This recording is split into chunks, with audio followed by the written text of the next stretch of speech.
कभी सोचा है कि स्टॉक मार्केट में हुए प्रॉफिट्स कभी कभी लॉस में क्यों लगते हैं? ये एक ऐसा हाइड एंड सीक गेम है।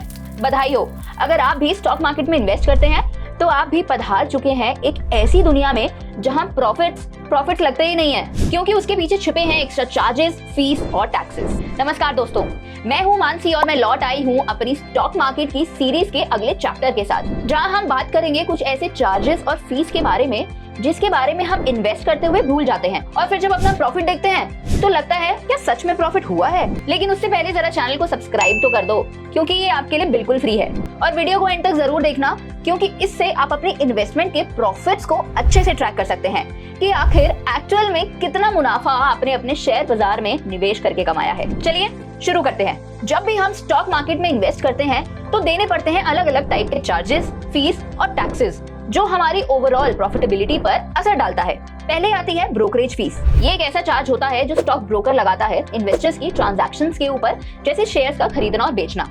ये दो टाइप का हो सकता है, फ्लैट फी या परसेंटेज बेस्ड फी। फ्लैट फी यानी एक ऐसा अमाउंट जो फिक्स हो जाता है और ट्रांजैक्शन का जो भी साइज हो अमाउंट वही चार्ज होगा। परसेंटेज बेस यानी ट्रेड वैल्यू की परसेंटेज के हिसाब से पैसा चार्ज किया जाता है। डिफरेंट ब्रोकर्स के डिफरेंट रेट्स होते हैं और ये चार्जेस ट्रेड के टाइप के हिसाब से बदलते रहते हैं। इंट्राडे के लिए अलग चार्जेस, डिलीवरी के लिए अलग चार्जेस, फ्यूचर एंड ऑप्शंस के लिए अलग चार्जेस। दूसरी चीज आती है सिक्योरिटी ट्रांजैक्शन टैक्स, जो एक मैंडेटरी परसेंटेज चार्ज होता है, जो इन्वेस्टर्स की delivery based equity share transaction value का 0.1% होता है। डिलीवरी ट्रांजैक्शंस इन्वेस्टर्स को शेयर्स को अपने डीमैट अकाउंट में ज्यादा समय के लिए होल्ड करने के लिए अलाउ करती है, जब तक इन्वेस्टर का मन हो तब तक के लिए। ये भी अलग अलग टाइप के लिए अलग अलग ही परसेंटेज डिसाइड होती है। जैसे कि मैंने अभी आपको इक्विटी डिलीवरी के लिए बताया तो वहाँ 0.1% का चार्ज लगता है। अगर इक्विटी इंट्राडे की बात की जाए तो 0.025% का लगेगा, लेकिन सिर्फ सेलिंग वाली साइड पर। फ्यूचर एंड ऑप्शंस की बात की जाए तो वो सेलिंग और बाइंग दोनों के लिए अलग अलग हो सकती है। तीसरा चार्ज होता है stamp duty. Stamp duty state government के द्वारा लगाया गया एक चार्ज होता है जो आपकी सिक्योरिटीज की ट्रांजैक्शंस पर लगता है। ये rates state to state vary भी कर सकते हैं, यानी हर स्टेट में अलग भी हो सकते हैं, और जनरली ये अमाउंट जो होता है वो आपकी ट्रांजैक्शन वैल्यू का एक छोटा परसेंटेज होता है। वैसे अब स्टॉक मार्केट की बात हो ही रही है तो फ्रीडम ऐप को डाउनलोड जरूर कर लेना, क्योंकि ये एक इकलौता ऐसा प्लेटफॉर्म है जहां बस एक ही क्लिक में आपको फाइनेंस, बिजनेस और फार्मिंग से रिलेटेड 1000 से ऊपर कोर्सेज मिल जाएंगे, वो भी वीडियो फॉर्मेट में, और वो भी एक्सपर्ट नॉलेज के साथ। अपनी भाषा में वीडियोस भी देख सकते हैं। अपना बिजनेस शुरू करना है तो फ्रीडम ऐप है। स्टॉक मार्केट या किसी और फाइनेंशियल कोर्स के बारे में सीखना है तो फ्रीडम ऐप है। खेती बाड़ी के बारे में सीखना है तो फ्रीडम ऐप है ना। डाउनलोड करने का लिंक मैंने डिस्क्रिप्शन और मेरी चैनल प्रोफाइल पर डाल दिया है। चौथा आता है जीएसटी। इसके बारे में तो आप सबको पता ही होगा। ये एक ऐसा चार्ज होता है जो इंडिया में मोस्टली हर चीज पर लगता है। तो स्टॉक मार्केट कैसे बच सकता है? जीएसटी लगता है ब्रोकरेज और ट्रांजैक्शन चार्जेस पर। करंटली जीएसटी का रेट जो है वो दो टाइप में डिवाइडेड है, स्टेट और सेंट्रल। स्टेट में भी 9% और सेंट्रल में भी 9%। अगला चार्ज जो पे करना होता है वो होता है ट्रांजैक्शन चार्जेस। ये चार्ज लगाती है स्टॉक एक्सचेंजेस यानी एनएसई या बीएसई, जब भी शेयर्स को खरीदा या बेचा जाता है। इसमें भी दो टाइप हो सकते हैं। पहला होता है एक्सचेंज ट्रांजैक्शन चार्जेस। ये एक छोटा यानी एक स्मॉल फी होता है जो आपकी ट्रेड वैल्यू पर लगता है। फिर होता है एक क्लियरिंग चार्जेस, जो आपके लिए एक क्लियरिंग सर्विसेज की तरह प्रोवाइड किया जाता है एक्सचेंज के द्वारा, और उसका वो फीस लेती है। इसके बाद लगता है एक डिपॉजिटरी पार्टिसिपेंट चार्जेस। ये चार्जेस लगते हैं डीमैट अकाउंट में अपनी सिक्योरिटीज को इलेक्ट्रॉनिक फॉर्म में होल्ड करने के लिए, और ये लगाता कौन है?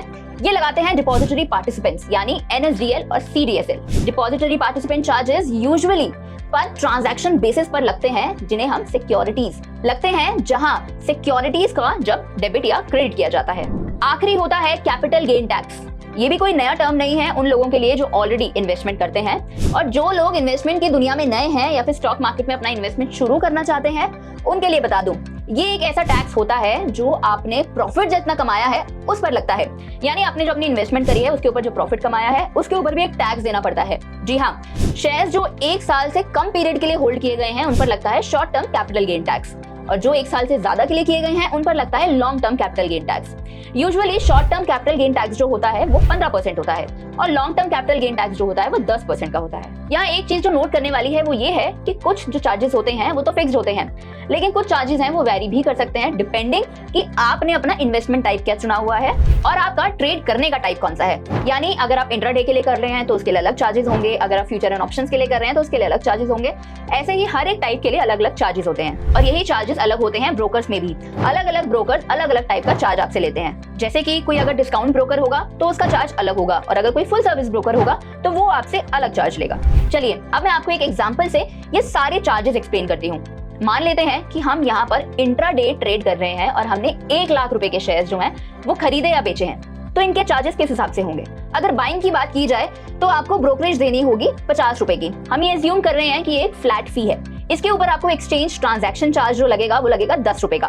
फिर क्लियरिंग चार्जेस जो आपको लगेंगे वो लगेंगे 2 रुपए के।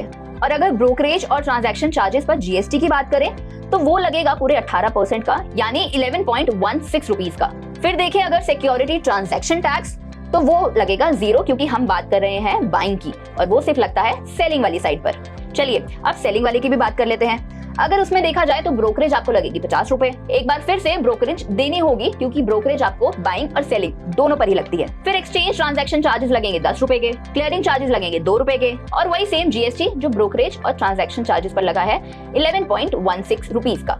अब यहाँ सेलिंग की बात हो रही है तो आपको जो STT देना होगा वो लगेगा पूरे 1 लाख पर 0.025% का, यानी 25 रुपए का। अब टोटल कॉस्ट जो इंट्राडे ट्रेड पर लगेगा यहाँ पर वो होगा, टोटल ब्रोकरेज आपकी होगी 100 रुपए की, total exchange and clearing charges हो गए आपके 24 रुपए के, टोटल जीएसटी जो आपको देना पड़ा वो आपको देना पड़ा 22.32 रुपीज का, और टोटल STT जो लगा वो लगा 25 रुपए का। कुल मिलाकर ये सारे चार्जेस जो आपके शेयर्स की बाइंग और सेलिंग के ट्रांजैक्शंस में लगे वो लगे 171.32 रुपीज का। तो दोस्तों ये थे कुछ ऐसे चार्जेस जो आपको इन्वेस्टमेंट करते हुए ध्यान रखने चाहिए, क्योंकि इससे आप अंदाजा लगा सकते हैं कि आपको एक्चुअल में कितना प्रॉफिट हुआ है। जो आपका प्रॉफिट होगा उसमें से आपको ये अमाउंट भी तो देना पड़ा है।